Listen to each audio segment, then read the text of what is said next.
All right, everybody, this is Ramiro Ferran with EndZoneEndGame, and I'm trying to show you how to bet on each point.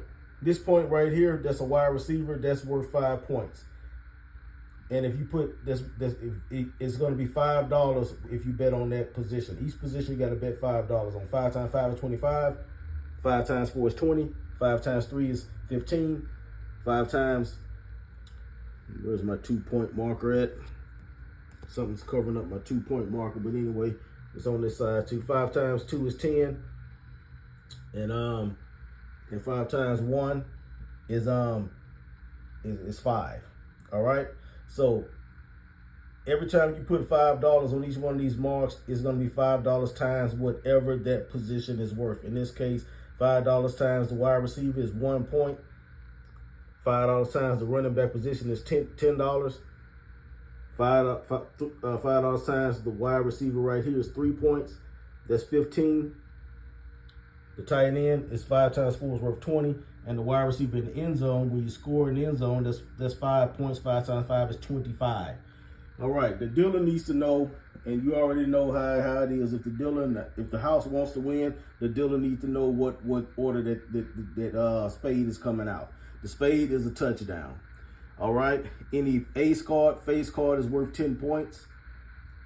10 yards. Ace card, face card is worth 10 yards moving forward. A defensive card, like this 5 of clubs, that's a defensive card. That's a negative 10 yards going back the other direction. This game is just football, people. It's 10 yards positive yardage, 10 yard negative yardage. If you pull a 3, that means you can bet. Put money on the field goal that you will pull a field goal, and you can score that way too. That'll be 3 points, and that'll be 5 times 3. So a field goal, you can, if you put $5 there, you could get $15. You know, because it's $5 a point. 5 times 3 is 15. All right, let's try this. All right, so the house got the deck. He knows he's going third. 1, 2, 3, 4. This is four player rules. All right. So now I want to make sure I got this right here because I don't want to have to tape this again. I don't want to have to tape this again. So 1, 2, 3, 4. I don't want to tape this again. I'm just trying to simulate that I know where that 3 is. 1, 2, 3.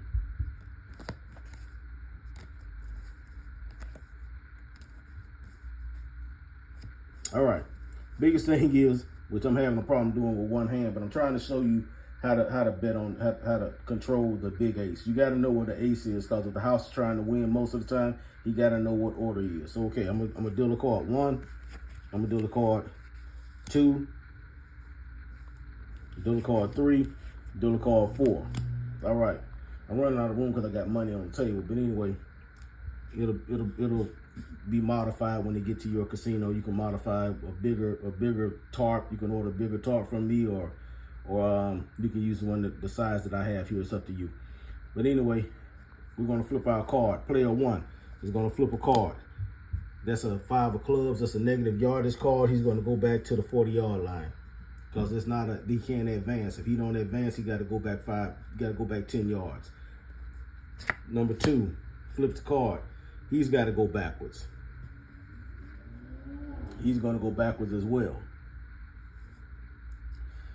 If I had more room and wanted to take more time, I'll be having 2 players will be going to this end zone.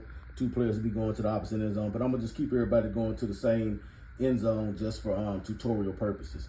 But normally it'll be different end zone. 2 players will go one way, the other 2 players will go the other way. But anyway, all right, we're going to flip another card. House is going to flip his card. Bam. And we knew that the house was going to win because the house knew he was going third, and he put that ace in third order. And just for last, we'll go ahead and have the other person flip their card, and they'd have been going backwards as well. But, so we'll go ahead and have them flip their card, and they're going backwards as well, because we got to keep everybody got to flip the card on the table and do what the card says do. Although the house already won, everybody still has to flip a card and do what the card says do to keep order of the game.